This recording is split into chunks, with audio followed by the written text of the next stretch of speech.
podcast NBA Corner où nous allons parler des Clippers de Los Angeles en chute libre au classement de la conférence Ouest, des Warriors, eux aussi en difficulté, et de Dennis Jenkins, une des belles histoires de début de saison à Détroit. Sans transition, c'est Charles que j'invite à me rejoindre. Salut Charlie. Salut Josh, salut à tous.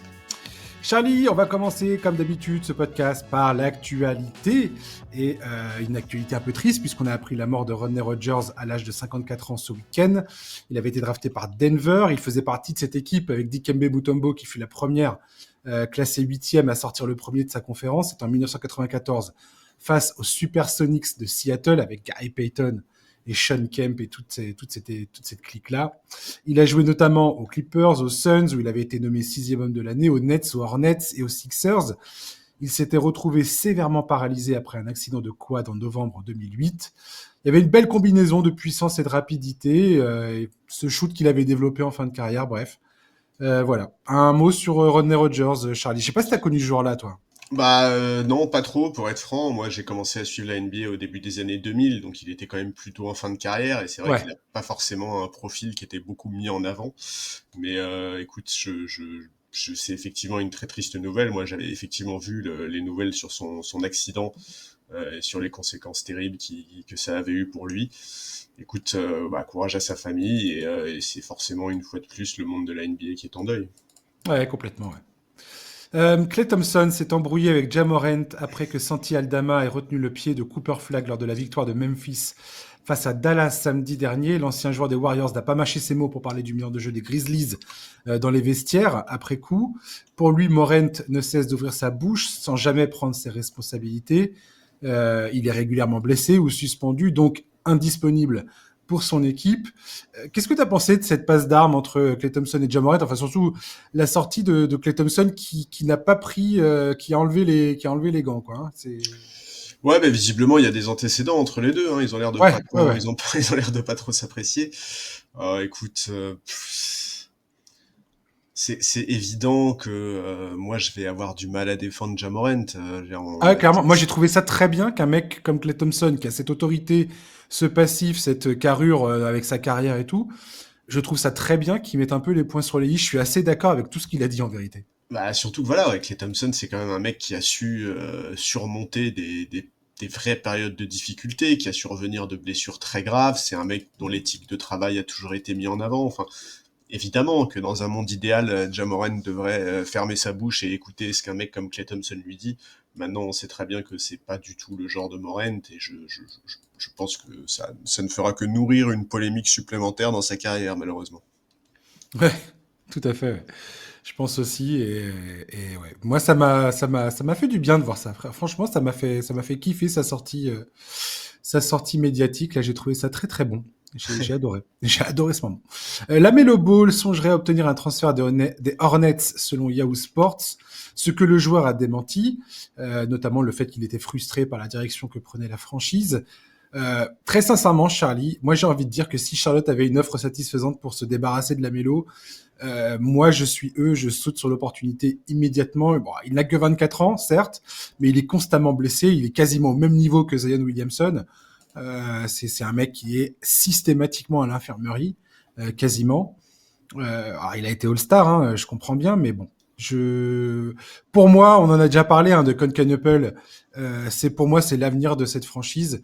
Et Lamelo Ball, autant il vend des maillots, ce garçon, il a du talent, c'est indéniable, mais je pense pas que ça soit quelqu'un qui t'emmène quelque part. Et ouais, si je pense très sincèrement que si Charlotte peut récupérer quelque chose de valeur dans un transfert de Lamelo Ball, je pense qu'il serait gagnant. Ouais, le problème c'est est-ce que vraiment tu récupères quelque chose de valeur dans un transfert de Lamelo Ball aujourd'hui? Lamelo, on sait très bien qu'il ne se voit que franchise player, qu'il a une assez haute estime de lui-même. Alors certes, il a été All-Star, mais enfin c'était quoi? C'était il y a 3-4 ans. Depuis, c'est des problèmes de blessure. C'est encore une fois, j'ai des très gros doutes sur l'attitude de ce mec-là. Est-ce que vraiment il a conscience de ce qu'implique le fait d'être performant au plus haut niveau en NBA et plus encore d'être le franchise player d'une équipe ambitieuse?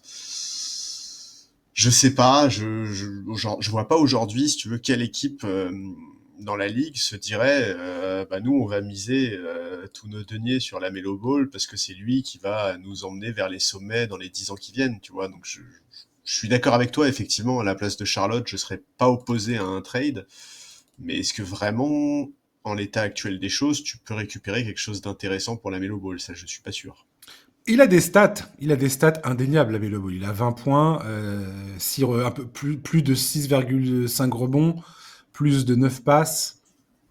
Mais c'est son efficacité qui est absolument, c'est en putréfaction absolue. Ouais, et Il est à son moins de attitude, 40% quoi. au tir, à moins de 30% à 3 points. Il joue autant, il a une vision. En fait, ce qui est assez fou avec ce joueur, c'est qu'il a une vision du jeu qui est élite, clairement. Il comprend des actions, il anticipe des actions. Bien sûr. Tu sens qu'il a baigné, il baigne dans le basket, qu'il a le basket dans les veines, quoi. Très sincèrement, ce joueur est un joueur de basket presque l'impression que c'est un talent inné chez lui. Ceci étant dit, il prend aussi des tirs qui sont complètement stupides à plusieurs reprises dans les rencontres.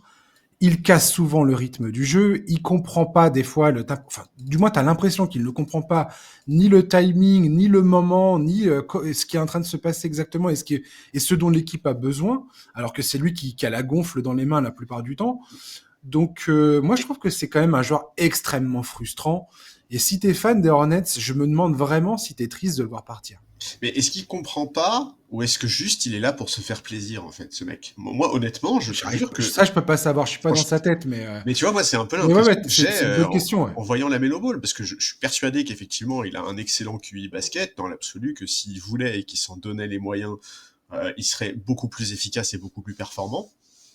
Mais sincèrement, moi, la Melo Ball, quand je le vois sur un parquet de temps en temps, j'ai un peu l'impression de voir un mec, tu vois, qui joue au basket pour se faire plaisir avec ses potes. Alors, c'est pas forcément quelque chose de négatif, hein, dans tous les sports. On en a vu des mecs qui voyaient le sport, tu vois, comme une fête, comme un amusement, et qui réussissaient des carrières extraordinaires.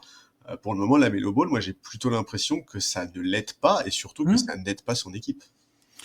Entre les blessures et son manque d'efficacité globale, je crois qu'ils ont fait le play-in à la fin de la saison 2021-2022.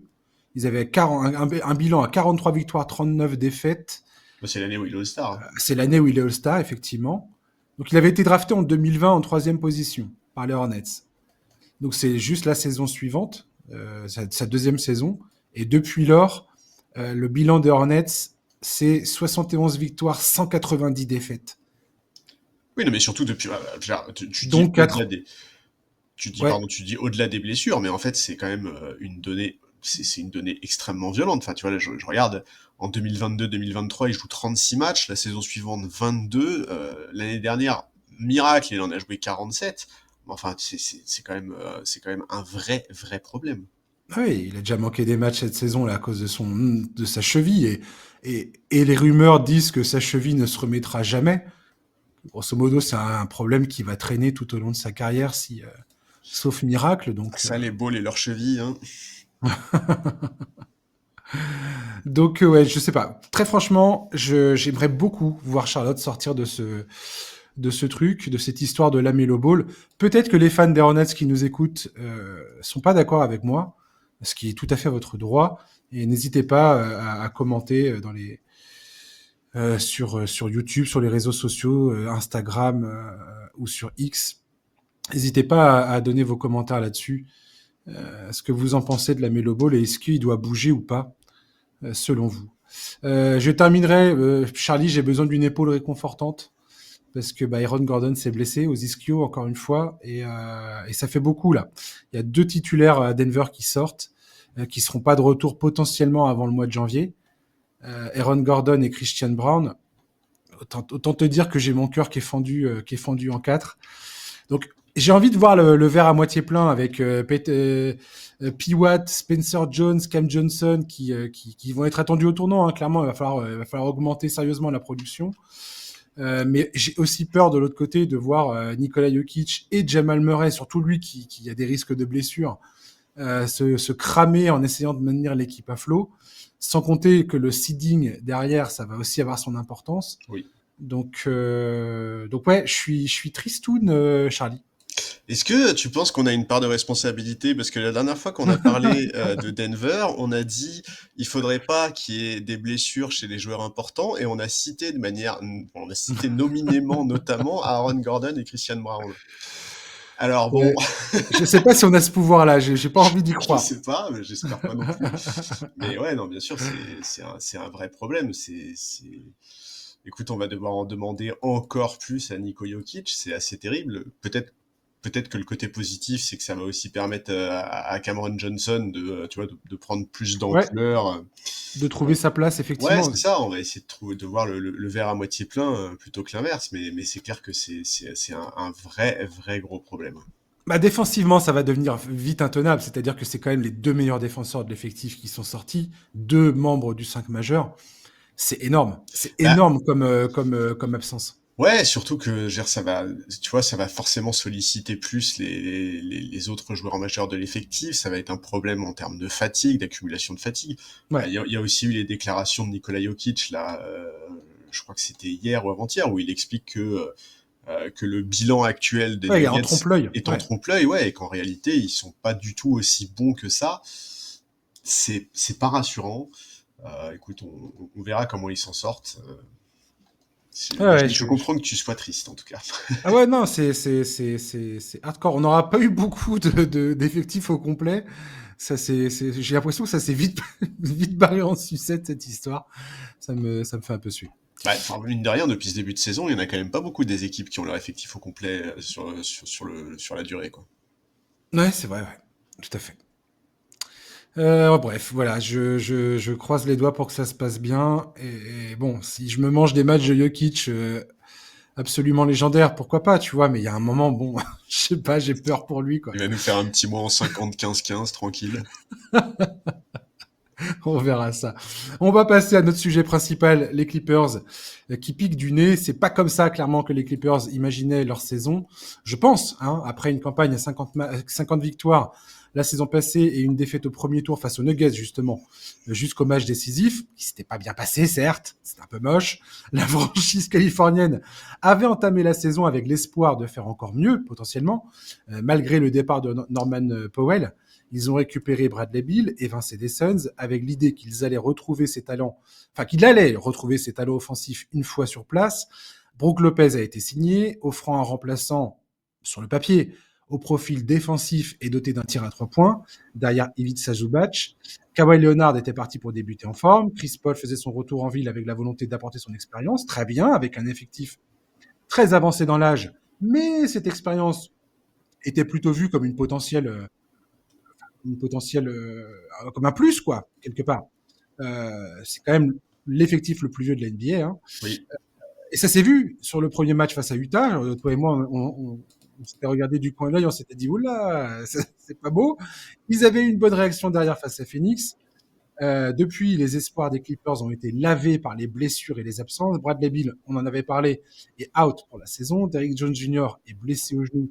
Il ne reviendra pas avant plusieurs semaines. Kawhi a joué 6 matchs avant de sortir sur blessure. Il vient à peine de revenir sur le parquet. On ne sait pas pour combien de temps. Les Clippers sont actuellement 12e de la conférence Ouest, hors du play-in, au coude à coude avec Utah et les Mavericks, ce qui n'est pas bon signe. C'était pas le plan au départ de la saison. Il reste toutefois du temps pour rectifier le tir. Mais le peuvent-ils seulement, Charlie? Bah écoute, en tout cas, c'est marrant parce que quand on en a parlé il y a 3 semaines, Ouais. c'était le 6 novembre, je crois, 6 ou 7 novembre, on disait que leur début de saison était décevant, mais que malgré ça, leur bilan était plutôt correct, ils étaient quasiment à l'équilibre. Mais effectivement, depuis, c'est parti en vrille, hein. Depuis le 3 novembre, les Clippers, c'est 2 victoires pour 10 défaites. Alors certes, la blessure de Kawhi a un rôle important dans cette situation, mais enfin, c'est difficile de se cacher derrière ça, tant on sait que c'est une donnée de base avec lui. Il va rater des Mm. matchs, c'est comme ça, il faut composer avec. Et c'est clair que c'est pas du tout le seul problème de blessure. T'as parlé de Bradley Beal, de Derrick Jones Jr., Bogdanovic qui avait fait son retour, je crois, a loupé à nouveau les derniers matchs. Il y a des signes qui sont inquiétants. Moi, je trouve dans cette équipe, la défense est vraiment pas bonne, l'attaque est au mieux moyenne. Et alors, Ouais.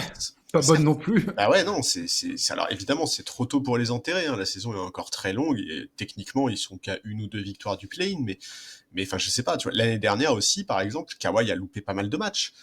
N'empêche que, si mes souvenirs sont bons, sur la saison entière, les Clippers, c'est le troisième meilleur defensive rating de la ligue. Ouais. Là, il y a rien défensivement, c'est fou. Et c'est ce qu'on disait la semaine dernière. On disait que cette équipe, elle était parfois en dilettante, et c'est vraiment une impression qui s'est confirmée, moi je trouve. Alors, on avait évoqué le problème de perte de balles qu'ils avaient au tout début de la saison, ça c'est mieux, mais les problèmes défensifs sont terribles. Les rebonds, c'est quand même pas flamboyant, le jeu collectif est en peine, la circulation de balles est très loin d'être remarquable. Enfin, en fait, ce qu'on Ils voit, perdent des ballons dans tous les sens, c'est une catastrophe. bah, alors un tout petit peu moins quand même qu'au début de saison, que tout début de saison, je veux dire, mais oui, ça reste pas beau, quoi. Ah Euh, ouais, c'est- il en fait, reste au fond du classement dans les équipes qui perdent le plus de ballons et qui derrière en plus encaissent encaisse le évidemment, plus bah de oui. points en contre-attaque parce qu'ils sont pas foutus de garder le ballon dans les mains, Bah ouais, quoi. non mais c'est ça, c'est que si tu défends pas et qu'en plus tu perds des ballons, bah tu m'étonnes que c'est un régal en contre-attaque. Donc écoute, en fait quand tu regardes tous les chiffres et que tu les regardes sur le parquet, c'est vraiment une équipe de bas de tableau, hein. C'est pas une équipe brillante, il y a quand même pas Ouais. beaucoup de signes positifs. Alors il y a Harden qui fait une saison offensive. Franchement, pour un mec de 36 ans, c'est incroyable ce qu'il fait, hein. Et le mec, il joue 36 minutes par match, il porte l'attaque sur ses épaules, 28 points, 6 rebonds, 8 passes, quasiment 40% à 3 points, alors que le mec en prend une dizaine par match. Ah, c'est quand même, on se rappelle quand même qu'on parle d'un sacré morceau de l'histoire. Enfin, historiquement dans la ligue, c'est quand même un des meilleurs attaquants qu'on ait vu, et ça se sent. Mais ouais, l'urgence pour moi est absolument défensive. Je suis persuadé qu'ils peuvent faire mieux et il faut absolument qu'ils s'améliorent sur cet aspect. Alors, est-ce qu'ils, enfin, je pense qu'ils vont finir par réussir à remonter la pente. Est-ce qu'ils vont réussir à la remonter assez pour accrocher le top 6? En l'état, pardon, j'y crois vraiment pas du tout. Ils montrent pas l'équipe, pas le visage d'une équipe qui va retrouver assez de certitude pour ça. Mais ouais, non, c'est pas beau, hein, les Clippers. C'est vraiment, vraiment pas beau. Je vais revenir rapidement sur James Harden. James Harden, actuellement, il est sur une production proche de ce qu'il produisait chez les Rockets. Ouais, oui, c'est ça. Il a pas scoré autant depuis C'est ça. assez fou, en fait, ce qu'il est en train de nous pondre depuis le début de la saison. Il a un taux d'usage supérieur à 30%, ce qui n'avait plus été le cas depuis la saison 2019-2020. Donc, il est encore à Houston à ce moment-là. Il est sur la ligne plus de 12 fois par match, 12 lancers francs par match, toutes les 100 possessions. Pareil, c'est du jamais vu depuis un bon moment. Il a un gros volume à 3 points, 14 tentatives toutes les 100 possessions selon Basketball Référence. Il est plutôt pas mal pour gérer ses ballons perdus, lui qui est plutôt gourmand en termes de perte de balles habituellement. Alors, il est pas non plus, c'est pas non plus l'exemplarité même, Non, mais mais il est. il a déjà fait bien pire dans sa carrière. Ouais, carrément. Ouais. Si tu regardes les stats avancées, il est plutôt correct. C'est pas la catastrophe que ça a pu être à des moments de sa carrière. Euh, En termes de player efficiency rating, pareil, il est sur des stats qu'on n'avait pas vues depuis la période Houston. Bon, alors voilà, comme tu dis, il a 36 ans. C'est pas souhaitable que James Harden prenne, enfin, soit cette espèce de mule tous les soirs qui porte l'attaque sur ses épaules. Mais au-delà de ça, j'ai envie de dire, c'est surtout en vain qu'il le fait, puisque ça ne se transforme absolument pas en victoire. Ah bah non. Et c'est ça qui déconne complètement. Alors, lui et Ivica Zubac sont à peu près kiff-kiff par rapport à la saison dernière. On va dire en termes de, on porte l'équipe, on est là, on répond présent tous les soirs et on essaie de faire ce qu'il faut. Ah, moi, je trouve Mais que Zubac, il est en baisse défensivement, hein. il est en baisse défensivement, mais ça reste un joueur qui, dans sa production, est solide. Il est en baisse défensivement parce que il y a le point de défense sur le périmètre. Cette défense-là est beaucoup moins bonne, donc les aides sont beaucoup plus compliquées. Tout est beaucoup plus complexe pour lui à gérer. Et s'il y a un seul point défensif que les Clippers gèrent encore, c'est la défense du cercle. Ils se font manger sur les deuxièmes opportunités au tir après les rebonds offensifs. Défensivement, c'est la noyade absolue, mais la défense du cercle, c'est pas complètement catastrophique. Les points dans la raquette, ils se prennent pas une gifle phénoménale encore. Ça va. Ils sont pas dans les pires équipes de l'NBA sur ce point-là. Ouais, on Mais en est là. il y a un absent de marque dans cette équipe. Alors, Bradley Beal, c'était un pari qui semble absolument catastrophique aujourd'hui, mais le départ de Norman Powell coûte extrêmement cher à cette franchise. Et je tiens à rappeler quand même, je voulais saisir cette opportunité parce que hier, il nous a fait une démonstration face aux Sixers. Norman Powell, l'an dernier, c'était une production All-Star pour les Ouais, ouais, Clippers. tout à fait. Le gars, lui, Harden et Zubac, c'était vraiment le cœur battant de cette équipe des Clippers la saison dernière. Et pour le coup, Norman Powell, il jouait. Il Oui, était oui. présent. Et parti comme ça, il va être All-Star cette année. Bah, j'aimerais bien. Parce que pour le coup, il mériterait. Et très sincèrement, en plus, la conférence S, logiquement, c'est plus facile. Mais très sincèrement, je sais pas enfin, comment ils vont réussir à rectifier le tir. Je sais pas ce que Kawhi Leonard va être capable de pondre comme saison, mais on ne peut plus besoin qu'il joue.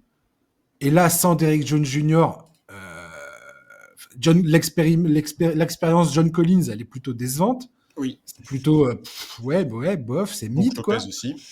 Brook Lopez, le mec, c'est bon, il est à la retraite. Ouais, il est en EHPAD là. C'est... Ouais. Chris Paul, bon, bah voilà, on va en parler tout à l'heure. Et puis voilà, après, t'as des gens qui essayent de survivre, quoi. Nicolas Batum, Chris Dunn, mais Chris Dunn, il sait pas shooter. T'as Kobe Sanders, qui est une simili surprise, mais bon, c'est pas non plus fou. Bogdan Bogdanovic, c'est pas simple. Enfin, je sais pas, c'est quand même c'est quand même extrêmement compliqué tout ça. Et je vois pas comment ils vont réussir à faire mieux qu'accrocher le play-in quelque part. Alors ils sont pas loin, hein, si tu regardes le classement, il n'y a pas non plus Ah, il y a 2 victoires d'écart, tout voilà, pété. il y a pas le retard pour le moment n'est absolument pas conséquent au point de tirer la sonnette d'alarme. Mais quand même, Non, mais c'est ça, en c'est fait. la tendance est mauvaise quoi. C'est pas le bilan qui est le plus inquiétant. Ce qui est le plus inquiétant, c'est ce qu'on voit devant les matchs, c'est les stats avancées, c'est tous ces éléments-là qui sont inquiétants. Et vraiment, cette impression de temps en temps que, ben moi, je suis désolé, mais moi, j'ai parfois l'impression que certains joueurs ne se donnent pas à fond dans cette équipe, en fait. C'est vraiment, tu vois, il y a une espèce de d'impressions Mais qui sont en énergie. dilettante. Ouais, Mmh. il y a un manque d'énergie, et tu l'as dit, le premier match de la saison, de ce point de vue-là, il était flagrant, quoi. Ouais, ça a donné le ton du reste. Et oui, alors oui, effectivement, je suis d'accord, hein, les choix qui ont été faits cet été sont pas bons, hein. La perte de Norman Powell, faire croire en 2025 que tu compenses la perte de Norman Powell par l'arrivée de Bradley Beal, il faut vraiment, il faut arrêter. Je sais pas, alors j'ai vu que Sam Amick avait expliqué que les Clippers, là, je crois que c'était hier soir ou aujourd'hui, qu'ils étaient intéressés par le dossier Demar DeRozan. Alors, est-ce que vraiment c'est de Demar DeRozan dont tu as besoin quand tu fais la saison que font les Clippers actuellement? Moi, j'en suis pas convaincu. Alors, ok, il va sûrement apporter du scoring, mais est-ce que c'est lui qui va donner de la cohérence au jeu? Est-ce que c'est lui qui va améliorer de la défense? Je crois pas. Dans l'absolu, après l'été et même après les saisons précédentes, là, est-ce que vraiment on fait confiance au front office actuel des Clippers pour monter des trades pertinents? Je sais pas. Et Ouais. d'ailleurs, est-ce que dans l'absolu, est-ce que les Clippers, est-ce qu'ils tombent malades les mecs s'ils font venir des joueurs de moins de 33 ans là Enfin, en fait, moi, j'ai même, en fait, je vais te dire, j'ai même peur qu'ils se trompent, tu vois. J'ai peur que un mec comme Tyronn Lue, par exemple, puisse finir par payer l'addition. Et franchement, je trouverais ça injuste. D'abord parce que je pense qu'il paye aussi les décisions prises par le front office l'été dernier. Ensuite, parce que moi, j'ai vraiment le Ils l'ont sentiment. maltraité, hein, Norman Powell. Ils ont voulu lui faire croire qu'ils allaient lui Ah donner un oui, contrat. Finalement, il faisait partie du transfert qu'a ramené John Collins. Enfin, ils lui ont fait à l'envers. Enfin, ils ont quand même, excusez-moi du terme, mais ils ont quand même entubé un des joueurs qui, pour le coup, lui était sur le terrain, se défonçait corps et âme pour l'équipe et avait des résultats. C'est-à-dire que avec lui, ils ont réussi à une saison où personne n'attendait les Clippers à ce niveau-là la saison dernière. Donc, ouais. Non, bref. voilà, c'est en fait voilà, moi j'ai l'impression qu'il y a un problème de mentalité dans cette équipe. Ouais. Il y a un problème déjà. Il faut être clair, il y a un problème d'effectif. Cet effectif, il est pas, c'est pas un effectif qui te permet de viser le top 6 à l'est, à l'ouest, pardon. Actuellement, c'est évident. Euh, Est-ce Beaucoup de gens que se sont vite laissés embobiner quand même par les Clippers en début de saison, moi j'ai l'impression. Il y a plein de gens qui disaient « Ouah, la vache, c'est pas mal et tout. ouais, mais en se basant sur, par exemple, la défense de la saison dernière, moi je le comprends. Défensivement, les Clippers l'année dernière, ils montraient des choses qui étaient vraiment très intéressantes. Mais, mais là, là, on voit bien Aucune que, certitude. ouais, c'est ça, on voit bien que ça marche pas. Alors, est-ce qu'ils avaient besoin de ça pour peut-être tout faire péter, tu vois? Est-ce que d'ici février, tu tentes pas de sortir Kawhi, même si évidemment ça va être compliqué de trouver une porte de sortie à la hauteur de ce qu'il peut apporter quand il est bien. Est-ce que c'est pas la saison où on appuie un peu sur le bouton rouge côté Clippers? Je sais pas, moi je Bah, pense en tout cas que il faudrait en fait. Je pense vraiment qu'il y a un ils problème dans contrôlent pas cet leur, effectif. ils contrôlent pas leur pic de draft de 2026, Bah Charles. ouais, Ça appartient au Thunder. C'est un reliquat du transfert de Paul George en 2019. et même en Donc il y a, 2027, hein, je crois qu'ils l'ont pas oui, là. il y a un swap en 2027, puisque tu n'as pas le Voilà. droit de transférer deux pics consécutifs. Mais tu as un swap et c'est le Thunder qui récupérera le meilleur des deux pics. Donc ils ont aucun bénéfice à tanker la saison. Donc ils ont pas le choix que de redresser la barre. Mais comment tu fais ça si Kawhi est à mi-temps et que voilà, Ouais, redresser la barre la, ou aller chercher des pics de draft en sortant les joueurs aussi. la quasi-totalité. Alors attends, j'ai vu un truc énorme.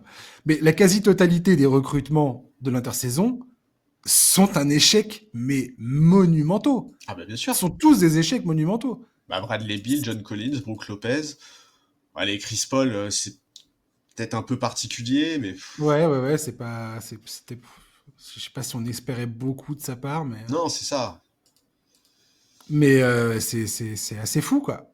Alors, un truc très drôle, c'est Sam Veceni de The Athletic proposé un trade machiavélique que pourrait mettre en place Sam Presti.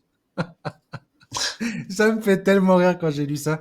En fait, il dit que Sam Presti pourrait échanger Isaiah Hartenstein, le pick de 2026 et le swap de 2027 aux Clippers pour récupérer Ivica Zubac, à qui il reste 2 ans de contrat. Donc les 2 ans de contrat, c'est 19,5 millions et quasi 21 millions de dollars la saison suivante.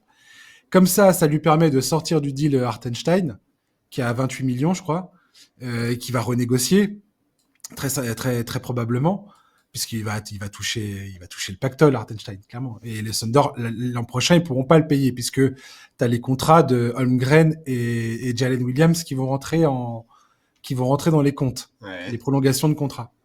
Et donc, ils récupéraient Zubac dès maintenant, ce qui fait que, logiquement, après, le Thunder, faudra qu'ils construisent autour de ce contrat-là, mais ça leur ferait un Golgoth pour remplacer Hartenstein et continuer à avoir un banc complètement fou pour les saisons à venir, quoi. C'est machiavélique, ça correspond très bien à sa prestige. Franchement, c'est horrible. Arrêtez de donner des idées à ce mec, il en a pas besoin. Je veux dire, ça suffit. Mais en fait, ce qui me fait rire dans ce truc-là, c'est d'imaginer Sam Presti qui est là en train de d'agiter les pics de draft sous le nez des Clippers en disant vous nous les avez donnés et je peux vous les redonner si vous me donnez votre meilleur joueur, enfin un de vos meilleurs joueurs, un de vos joueurs les plus productifs en fait.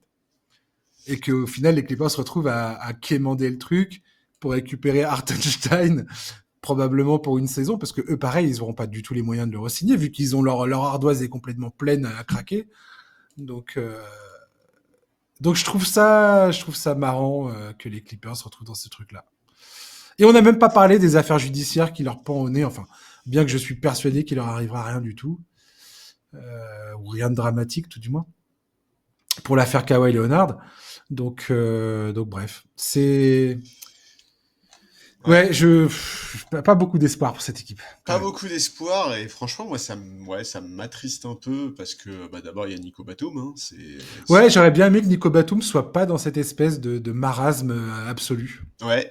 Et puis l'autre raison aussi, c'est que c'est la dernière année de Chris Paul, quoi. Et franchement, moi, Ouais, j'aurais bien aimé que, tu vois, l'histoire a été tellement plus belle si l'équipe avait montré un meilleur visage. C'est tellement la franchise qui a marqué sa carrière, qui prenne sa retraite là-bas, c'est déjà génial, mais ça aurait été encore mieux si ça se passait bien, quoi.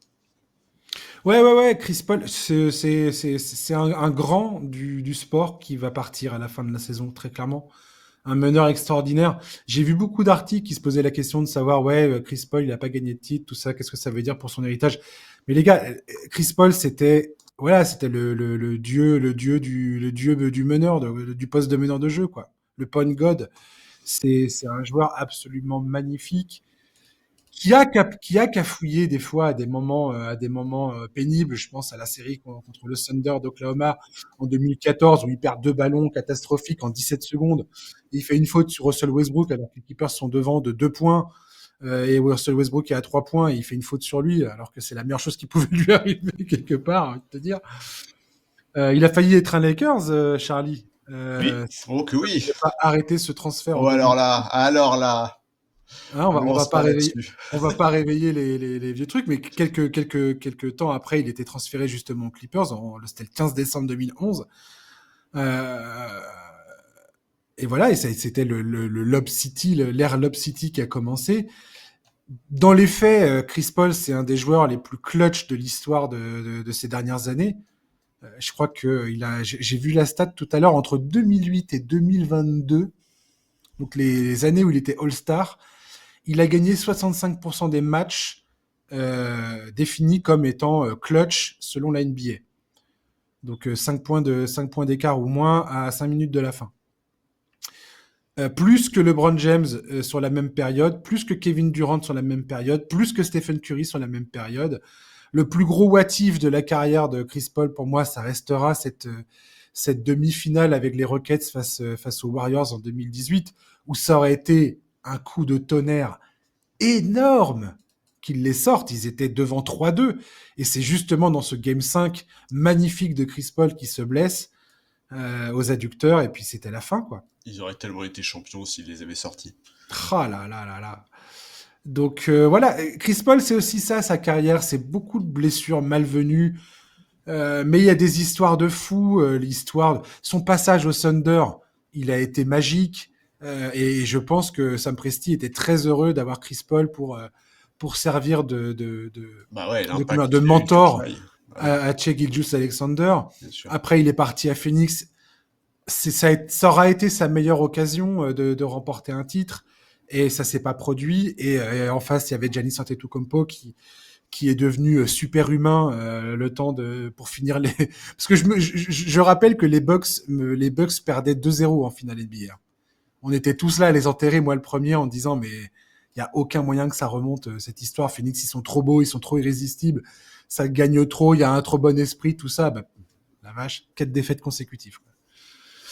Bref, Chris Paul et puis pareil, je me souviens c'était je sais plus en quelle année c'était.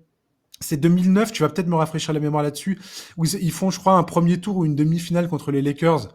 Et Chris Paul, il y a David West, Tyson Chandler, et puis personne d'autre autour de lui. Et le gars, lui tout seul, c'était une menace, mais absolue. Je crois qu'ils ont perdu 4-2 contre les Lakers. Contre les Lakers, c'est 2011, je crois. 2011? Non, non, ça m'étonnerait parce que, je crois, je sais plus. Mais, euh, mais tiens, je vais regarder pendant que tu réagis à ce que je suis en train de dire. Mais ouais, Chris Paul, c'est un joueur absolument magnifique. Pareil, son passage chez Team USA, euh, enfin, il est incroyable ce joueur. Je pense qu'il va beaucoup, enfin, pour moi, il va beaucoup manquer à la ligue. Et Ah, ça m'a fait délirer que l'an dernier, on ait pu le voir s'éclater aux côtés de Victor Wembanyama une dernière fois, faire les trucs qu'il faisait d'habitude et kiffer de jouer avec Victor. Ça m'a fait vraiment plaisir. bah ouais, non, Chris Paul, légende absolue, hein, c'est le point god, quoi, tout simplement. Plus de 20 ans en NBA. La semaine dernière, pardon, on en a parlé un peu au moment où on parlait de Westbrook. Pour moi, c'est le profil de meneur quasiment idéal. Et comme je l'ai dit, je suis vraiment content qu'il finisse aux Clippers, même si ce serait mieux que l'équipe montre un meilleur visage. C'est vraiment la franchise qui a marqué pour moi sa carrière. Ouais. Et t'avais Alors, raison, c'était 2011, Charlie. Bravo, bravo à toi. Belle mémoire de toi, le fan des Lakers. Nous fait encore tu es encore la preuve que voilà. non, mais écoute, ouais, écoute, le manque de titres, bah d'abord, il faut quand même rappeler aux gens qu'il y a énormément de très grandes légendes de la ligue qui n'ont jamais eu le titre. Ensuite, même sans titre, il a une carrière qui est folle. Ce mec-là, c'est le deuxième meilleur passeur de l'histoire de la ligue, c'est le deuxième meilleur intercepteur de l'histoire de la ligue. Euh, c'est un mec qui a été, je crois, 12 fois All-Star, il a dû être All-NBA une bonne dizaine de fois, il a été abonné au All-Defensive Team toute sa carrière.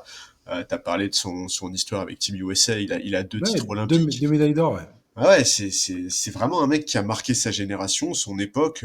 Il a débarqué en NBA en 2005.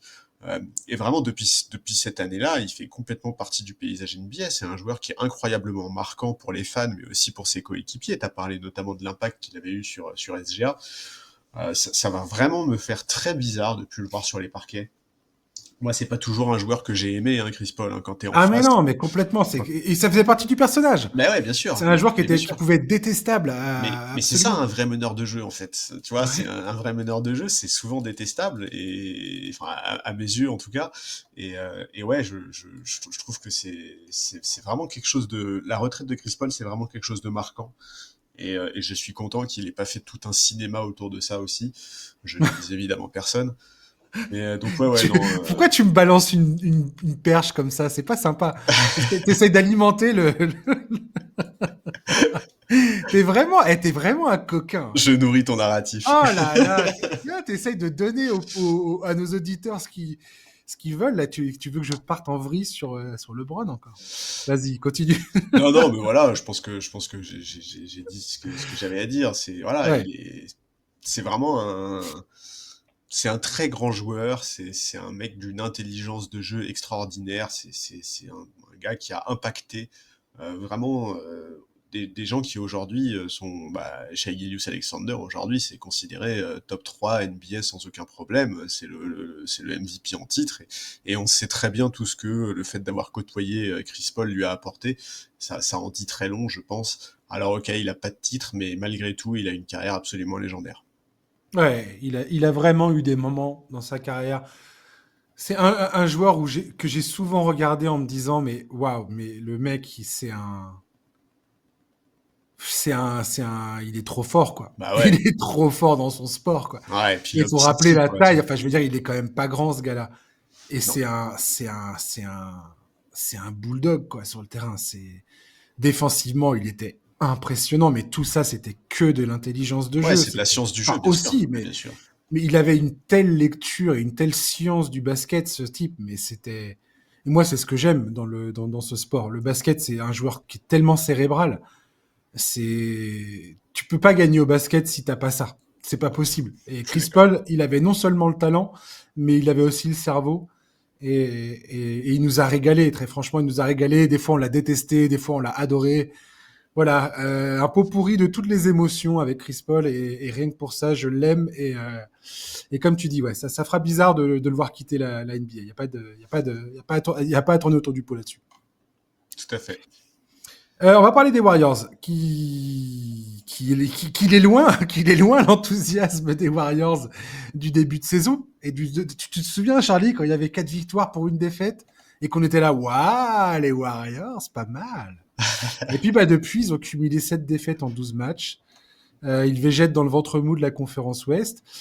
Quand Stephen Curry n'est pas dans une transe offensive, il est très difficile pour Golden State de survivre.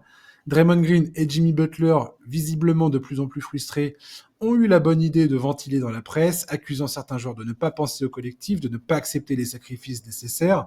S'ils ont précisé qu'ils ne visaient personne en particulier, il y a des rapports d'insiders qui confirment que Jonathan Kuminga et son camp, qui pourtant avaient bien débuté la saison, hein, et que Steve Kerr avait mis dans le 5 majeur, tout ça, avait chouchouté, avait dit c'est très bien, on est très content de lui, et hop, il le vire du 5 majeur pour mettre Will Richard, le rookie, ou Moses Moody dans 5, ou les deux d'ailleurs, il a fait un sac petit avec ces deux gars-là.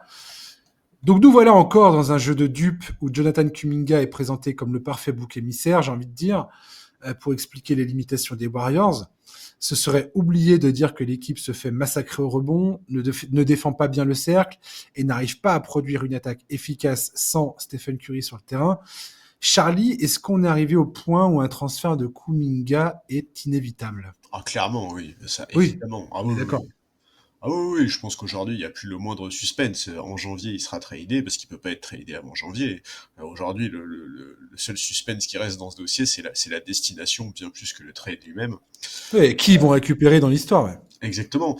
Alors, il y a quand même, je vais un tout petit peu pondérer ce que tu as dit, en précisant qu'ils ont quand même eu un calendrier Pas simple. épicé. Je veux dire, là, ils sortent d'un road trip Pas long. mal, épicé. Et non, mais en fait, c'est simple, cette saison, absolument personne n'a plus joué à l'extérieur que les Warriors. Ils ont vraiment eu un début de Ouais, c'est saison, vrai. un calendrier de début de saison qui est dur. Et honnêtement, à la maison, c'est quand même nettement plus solide. D'ailleurs, ils ont battu Denver à la maison. Oui, ça va. Écoute, Et oh là il y a là. aussi eu des soucis physiques, hein. Melton est toujours pas là. Kuminga, visiblement, il est blessé sans trop qu'on sache exactement quand est-ce qu'il va revenir.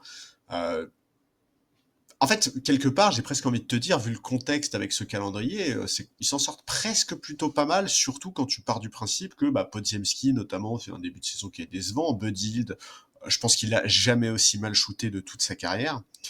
En fait, ils ont plein de joueurs qui ont des points forts, mais aussi des points faibles évidents. Extrêmement pénalisant. Et extrêmement pénalisants. Gary Payton, il s'est pas shooté. Al Horford, on sent qu'il a quand même. Je sais pas si c'est sa dernière saison, mais faut qu'il y pense. Ah ouais, il faut y penser, ouais, hein. Euh, Draymond Green et Jimmy Butler, c'est pas des shooters. On l'a toujours dit, ça, Charlie, que Kuminga, Green et Butler, ça matche pas. Butler et Green, s'ils sont sur le terrain, il faut absolument que tu aies que des shooters autour. C'est pas possible autrement. Ouais, Après, ils sont petits, les Warriors. Ils se font bouffer au rebond. Et Dieu sait qu'ils, pourtant, ils essayent de faire, de se battre. Mais en fait, en fait, je sais pas. il y a un vrai problème au niveau de la circulation. Enfin, en fait, il y a un énorme problème de perte de balles. Ils sont parmi les pires équipes de la ligue à ce Toujours eu niveau-là. ça.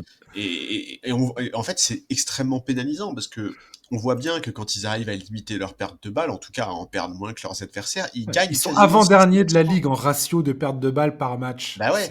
C'est énorme. Et en fait, en fait, ce qui est terrible, c'est tout ça repose tellement sur Curry. Mais bordel, Curry, il a 37 piges, alors il est encore à un niveau de performance qui est remarquable. Mais voilà, sur les 4 matchs qu'il a loupés, ils en ont perdu 3. Et honnêtement, le dernier qu'ils ont gagné, on devrait même pas le compter parce que c'est face à Indiana et qu'on sait bien quelle est la situation des Pacers cette saison. Donc évidemment, cette dépendance à Steph, elle est compréhensible d'un côté, parce que c'est le franchise player de cette équipe, c'est lui qui est le vrai difference maker, mais en même temps, c'est un vrai problème, vu son âge et aussi vu sa fragilité. Euh, alors voilà, le côté, le truc très frustrant et à la fois très intéressant, c'est le dossier qu'on a déjà mentionné avant la reprise de la saison, et tu l'as dit, c'est le dossier Kuminga, et franchement, on a tellement la sensation de tourner en rond avec cette histoire, on en est quasiment au même point que la saison dernière. Et tu l'as dit, il a démarré en tant que titulaire, ensuite il est sorti du banc, ensuite il s'est blessé. Tout le monde voit bien que quand il est bien, son impact physique, son côté athlétique, c'est indispensable à cette Mais équipe oui, qui a besoin de ça. Sauf qu'on dirait que Kerr n'arrive pas ou ne veut pas lui trouver une place dans cet effectif. Pardon. Alors évidemment, Kuminga lui aussi a une part de responsabilité, hein. Il perd trop de ballons, il a quand même pas l'air de faire beaucoup d'efforts pour s'intégrer au système. Mais vraiment, je pense que c'est un problème de compatibilité. Très sincèrement, personne ne peut sortir grandi parce que ça matche pas en fait. non, mais il y a un problème de relation aussi, il y a un vrai problème Aussi, bien relationnel. sûr, J'ai- mais tu vois bien que Kuminga, dès qu'il y a un truc qui fonctionne pas, enfin, C'est le il y a bouc il y a émissaire. ouais, ouais, il y a des regards, Mais oui. Et il y a d'ailleurs, des impatiences, il y a. la conférence de presse là où Steve Kerr a parlé de sa blessure super récemment, je suis désolé, mais elle est étonnante. T'as Steve Kerr qui t'explique qu'il ne sait pas où en est Kuminga, qui sait pas trop ce qu'il fait avec le staff médical, qui comprend pas trop ce qui se passe. Je veux dire, il se fout de la gueule de qui, Steve Kerr? Je suis désolé, mais c'est quand même son taf d'être Mais en lien grave. avec le staff médical. C'est quand même, Jer Kuminga, c'est un joueur qui au début de saison était important. Comment c'est possible d'être à ce point-là désintéressé de son sort? Alors, tu m'étonnes qu'il ait le sentiment d'être le bouc émissaire, celui sur qui on tape quand les choses ne vont pas, et franchement, je suis désolé, mais Steve Kerr ne fait rien pour apaiser la situation. Globalement, un jour, il faudra quand même parler de la gestion des jeunes et de Steve Kerr et de est-ce qu'il est capable de faire progresser des jeunes joueurs. Ce mec, j'ai un peu du mal à voir lesquels il a vraiment vraiment fait progresser ces dernières années. Donc voilà, avant la reprise de la saison, on était tous les deux assez convaincus par le fait que Kuminga serait tradé, et là c'est inéluctable. Ok, Steve Kerr n'arrive pas à l'intégrer à cette équipe, il n'arrive pas à l'intégrer à son jeu offensif, il est frustré par son profil. Bon bah voilà, le problème c'est qu'il faut attendre janvier en fait, quoi. Mm. Il faut attendre un mois et demi, même plus qu'un mois et demi pour pouvoir le trader. Donc les discussions sont déjà en cours, plusieurs insiders en ont parlé, notamment avec les Kings. Si j'ai bien compris, ce qui est envisagé, c'est un package avec des joueurs comme Moody ou Buddy Hield, voire Podziemski. L'idée, ce serait de récupérer Sabonis notamment. Bon, écoute, on verra. Est-ce que ça suffira pour permettre à la franchise de passer à la vitesse supérieure et d'avoir plus d'ambition? Je sais pas, je sais pas, j'en suis vraiment pas convaincu parce que cet effectif, bah, il est vieux, il a des limitations, tu l'as dit, il y a des joueurs qui ont des vrais gros points faibles. Je sais pas, je suis pas convaincu et ça me rend triste de voir alors forte comme ça. Ouais, non, mais ouais. Elle est étrange, cette équipe. Moi, des fois, quand je vois les Warriors, et je pourrais presque dire la même chose que les Clippers, ça me semble aujourd'hui quand même être un pari très compliqué d'avoir des vétérans qui ont passé la trentaine, voire les 35 ans, et de baser ton équipe là-dessus, Ah quoi. bah là, les deux équipes dont on vient de parler vont dans ton sens, ouais. Ouais, en termes de durabilité et de la capacité de traverser une saison en 82 matchs, ça Sur- paraît quand même sacrément compliqué. Surtout vu le rythme Euh, des matchs. Exactement. Et autre point encore qui m'interroge beaucoup concernant les Warriors. Je dis qu'il m'interroge parce que je n'ai pas de conclusion définitive. De toute façon, j'en ai jamais de conclusion définitive sur rien. Euh, mais, euh, mais ce qui m'interroge beaucoup, c'est la pertinence d'avoir ramené Jimmy Butler dans cette histoire et d'avoir ce trio Curry, Butler, Green. Et je pense qu'il aurait mieux fallu quelque part faire le pari d'une profondeur de banc avec des gars compétents, avec des gars qui peuvent courir et vraiment leur ancien mantra en fait, strength in numbers, la force dans le nombre. Euh, je pense que c'est à ça qu'ils auraient dû. Green et Curry, tu peux les garder, il n'y a pas de problème, tu casses pas ce duo sur lequel c'est les deux piliers de ta fondation. Tu perds et tu gagnes avec eux. Ça là-dessus, je n'ai aucun problème là-dessus, je respecte tout à fait ça. La pertinence d'avoir un mec comme Jimmy Butler, très sincèrement, je me la pose, quoi. Bah, Et moi, sachant très bien que l'année dernière, ils finissent en trombe. Ils étaient sur des bases d'une saison à 60 matchs. C'était incroyable et ainsi de suite. Ok, pas de problème. Mais si c'est pour arriver complètement rincé en playoff ou traverser la saison régulière, ce qui est en train de se passer maintenant, rempli de frustration, d'énervement et ainsi de suite, je vois pas où est-ce que ça peut bien se passer, quoi. Maintenant, on verra ce que ça donnera pour le transfert de Kuminga, on verra quelles pièces ils arriveront à rapporter, et ça nous dira ça nous dira ce qu'il faudra pour la suite. On verra bien. Ça se trouve, ils vont faire un coup de génie. Ça se trouve, Don Levy va nous sortir un espèce de package pas possible. Et on va se dire, waouh, mais c'est incroyable, c'est exactement ça qu'il fallait. Comme tu dis, ça bonise je ne sais qui d'autre.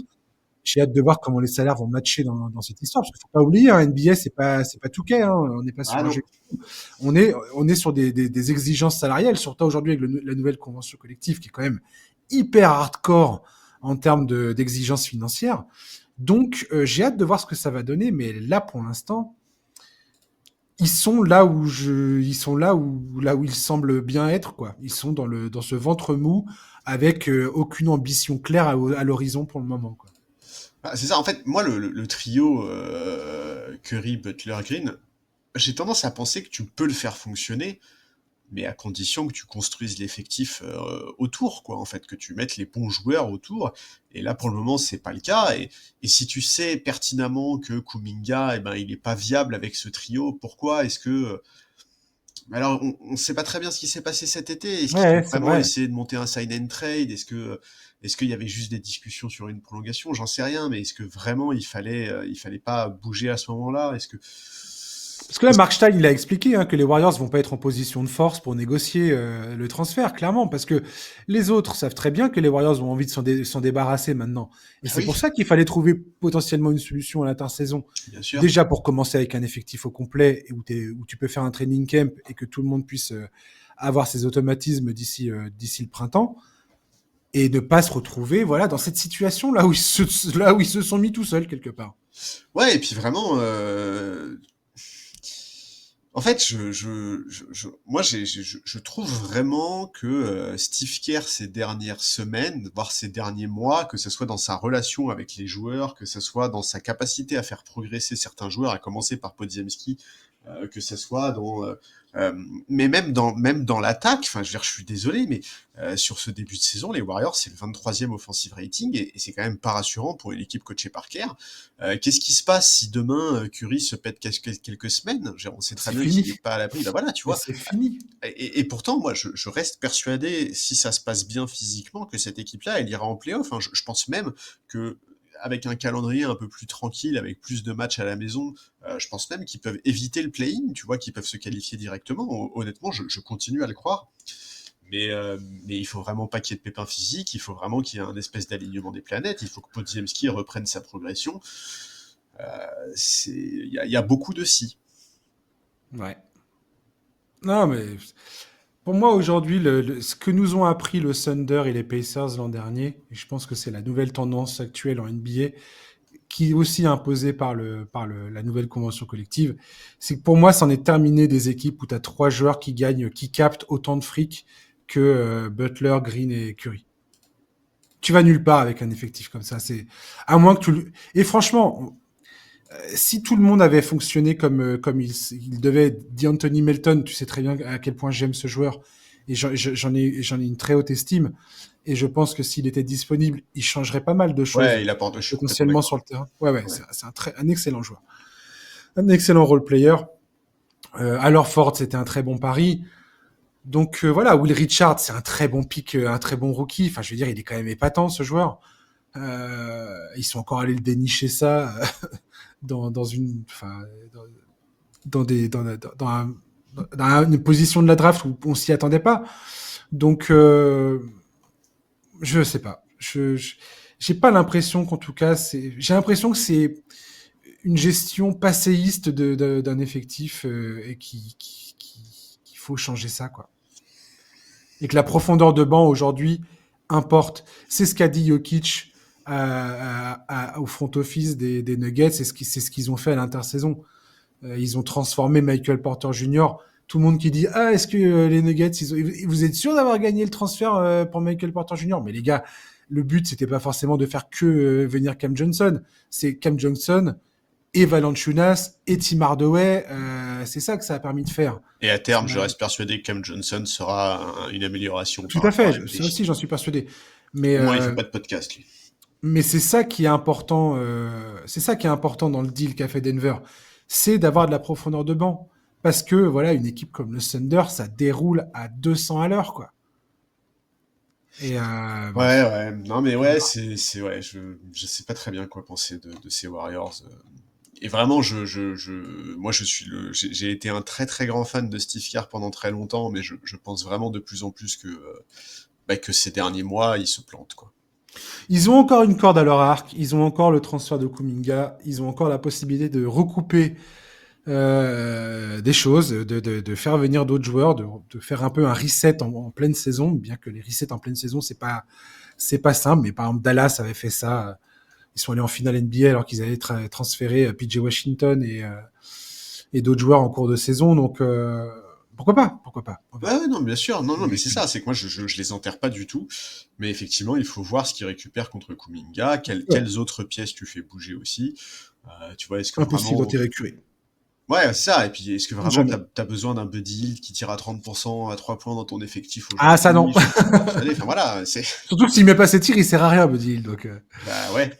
très sincèrement. Donc voilà. On va terminer le podcast avec Dennis Jenkins, la trouvaille de Détroit. Il y a quelques jours, il a inscrit son nom dans les meilleurs moments de la saison en plantant un 3 points délirant pour arracher la prolongation face aux Wizards. En fait, ce joueur-là, il a cumulé pas mal d'actions d'éclat depuis l'entame de la saison. C'est toi qui l'as suggéré d'ailleurs, Charlie. Il faut te rendre hommage là-dessus. Il a un contrat en two-way avec seulement 85 000 $ de garantie. Il est passé par le Junior College, ou le JUCO, ça s'appelle, qui est en dessous des divisions 1 et 2 de la NCAA. Donc c'est encore c'est encore le niveau en dessous de ça. C'est une des portes d'entrée alternatives à la G-League et à la NBA. Il a 24 ans. Il a fait un court passage en NBA la saison dernière. Il a fait 7 matchs. Il a joué majoritairement en G-League. Il a réussi à démontrer ses qualités de jeu, notamment lors de la Summer League. Ça a convaincu les Pistons de le maintenir dans l'effectif et de poursuivre son two-way contract. C'est Rick Pitino, le coach légendaire Rick Pitino, qui a notamment coaché les Celtics et qui est un grand coach de NCAA, qui s'est retrouvé dans des scandales à l'université de Louisville où il a été évincé.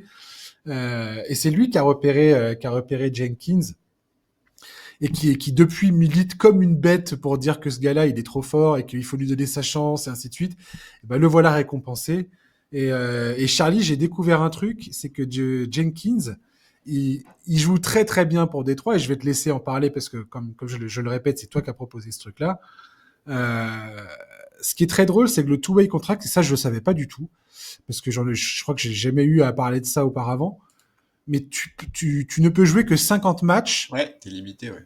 et après ça, les Pistons vont devoir soit le laisser partir, soit lui offrir un contrat et donc virer un de leurs joueurs sur le banc, quoi. Ouais, bah, il va falloir lui filer un contrat, hein, je pense, hein, Bah, j'ai l'impression, ouais. parce que c'est quand même une des très belles découvertes de la saison. Tu l'as un peu présenté, t'as un peu présenté son parcours et sa situation contractuelle qui est un peu atypique pour un mec qui contribue autant dans une équipe qui domine autant. Je peux dire juste un truc vite fait Bien sûr, par vas-y. rapport à ça. Non, non, mais ce que je trouve dingue, c'est que en NBA, voilà, on parle souvent des superstars, des mecs qui gagnent des millions, ouais, 63 millions, ça, je sais pas combien de millions, je sais pas. Et t'as ces gars-là qui gagnent voilà, lui 85 000 dollars. Il fait vraiment partie de la tranche hyper modeste de la ligue. Hein. Ça reste beaucoup d'argent, mais à l'échelle, à notre échelle à nous, je veux dire.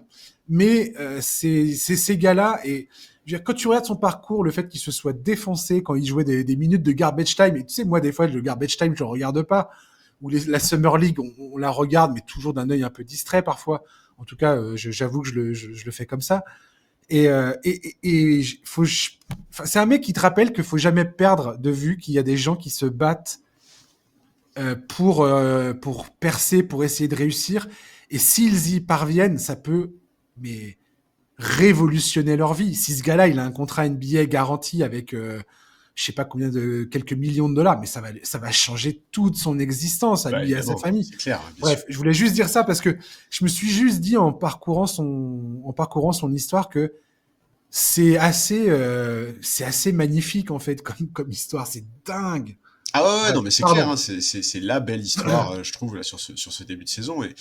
Et effectivement, ce que tu viens de dire là est hyper intéressant sur le fait de se défoncer, de tout donner à fond, parce que ça va exactement dans le sens de ce qu'on dit, de ce qu'ont expliqué Bickerstaff et Jalen Duren, qui après le match face à Washington ont vraiment mis en avant son éthique de travail, sa mentalité. Duren a été jusqu'à dire qu'il allait avoir une très belle carrière parce que c'était un mec qui se cachait pas, qui bossait vraiment beaucoup. Bon bah voilà, ça fait vraiment plaisir de voir ça. Ouais.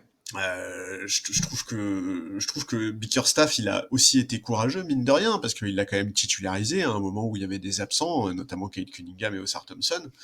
C'est un vrai signe de confiance qu'il lui a donné. Alors, on va pas être naïf, hein, je m'attends pas à ce qu'il fasse toute la saison à ce rythme-là, parce que sur les 6 derniers matchs à Non. Détroit, il tourne Ouais. à 18 points et quasiment 7 passes, hein, c'est monstrueux, et Et encore. puis il met quasiment 50% de ses 3 points. Le Ouais, mec, c'est une torche humaine. et C'est encore, il a n'importe eu un quoi. peu plus de mal contre Milwaukee sur le dernier match, hein, parce que sinon, les stats, Ouais, elles étaient encore meilleures. C'était 20,8 passes, je crois. c'est n'importe Donc quoi. voilà, je m'attends bien à ce que son temps de jeu soit amené à baisser, notamment quand l'effectif sera au complet, notamment avec les retours de Jaden Ivey, de Caris LeVert, etc.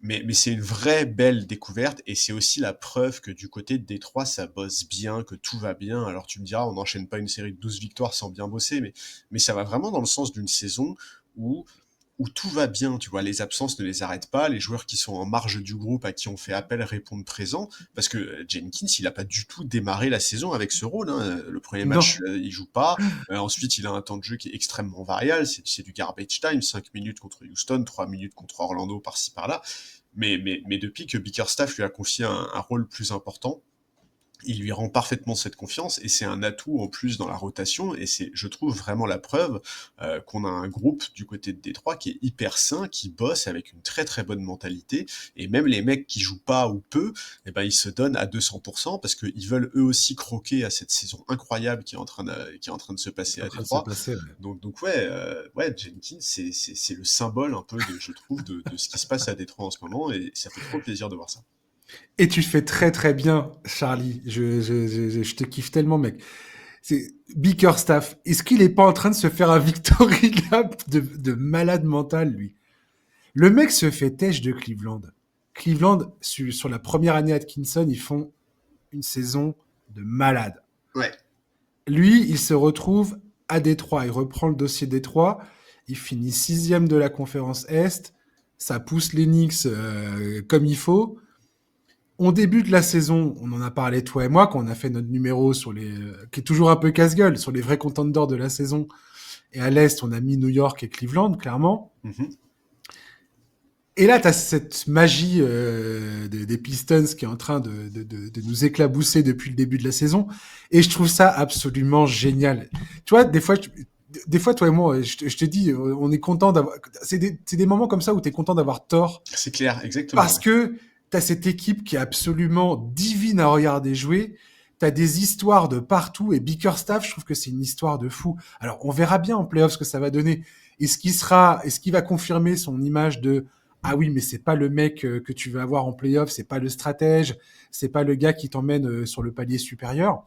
On verra bien. Mais là, en tout cas, il est en train, je trouve, d'asseoir son coaching, parce qu'il y a beaucoup de coaching là aux Pistons. Ouais, il y a beaucoup de choix et tout, ouais, je suis d'accord. Ouais, c'est exactement, parce que c'est ce que tu es en train de dire par rapport à Jenkins.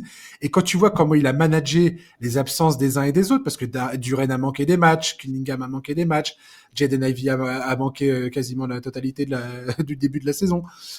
Et il a dû faire des arbitrages, il a dû faire prendre des décisions, et tout ça sans casser la dynamique, sans... Je trouve ça admirable et je trouve ça absolument génial. C'est vraiment l'histoire la plus cool de ce début de saison. Ouais, et je vais te dire, même si Bickerstaff, il arrive pas à changer cette image de coach qui est très bien pour lancer des projets, développer des jeunes, mais qui passe pas le cap pour aller jusqu'au titre, eh ben c'est pas grave en fait, tu vois, genre rien que ça fera de lui un excellent coach NBA et surtout un profil qui est recherché par énormément de franchises parce que lancer des projets aujourd'hui en NBA, ça fait partie des choses les plus difficiles. Et si aujourd'hui on répète en boucle que le Thunder est un exemple qu'on ne peut pas reproduire tellement c'est parfait ce qu'ils ont fait, c'est bien la preuve que lancer un projet, c'est extrêmement compliqué.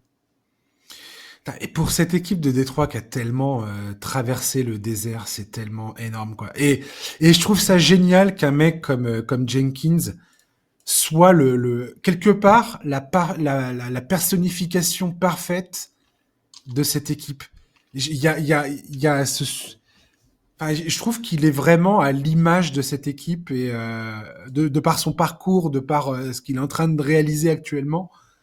Et j'espère vraiment que ça va pas être un coup, enfin juste un truc comme ça temporaire, tu vois. J'espère vraiment qu'il va réussir à trouver sa place et se trouver enfin faire carrière en NBA, quoi. Je lui cède vraiment, pourquoi pas à Détroit, mais voilà, où les places vont être chères, mais Ouais, voilà, mais ce serait une belle histoire que ce soit à Détroit. carrément, ouais. En tout cas, merci pour ta proposition, Charlie, parce que en travaillant là-dessus ces derniers jours, là, j'ai vraiment kiffé à me pencher sur ce mec-là. Bah écoute, c'était avec plaisir et ouais, franchement, c'est vraiment le genre d'histoire qui font du bien. Ouais, tout à fait, ouais. Tout à fait. Merci, Charlie. Bah écoute, merci à toi, c'était un plaisir.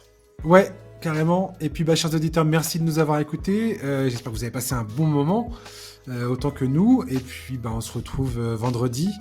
Donc, d'ici là, je vous souhaite de passer une très bonne semaine. Bon courage à tous. Et puis, à très bientôt. À ciao. Bye bye.